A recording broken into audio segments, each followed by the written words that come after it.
Hi, Noelle. I'm going to give you your feedback orally today because I have sliced off part of my finger, so I'm having a hard time typing.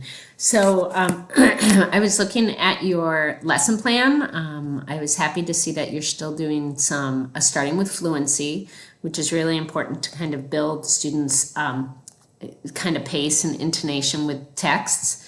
I think the homophone game looks great. I like that you've noticed that Bella struggles a little bit with homophones, so you're really using some formative assessment to kind of narrow down some ideas for what to work with her. So, and I like the fact that that's a game. I think she'll enjoy that. Refreshing, skimming through the pages, looking at the pictures, and doing a summarize, maybe a 5-finger summarize might be a good one for that, just kind of to get her back, because as you said, it's been a couple of weeks. One of my questions is, do you have the book or does she have the book? And I would only worry about if she has the book that she might forget it. So make sure you have something else in your pocket if you need to, if she forgets to bring the book. If you have it, then don't worry about that.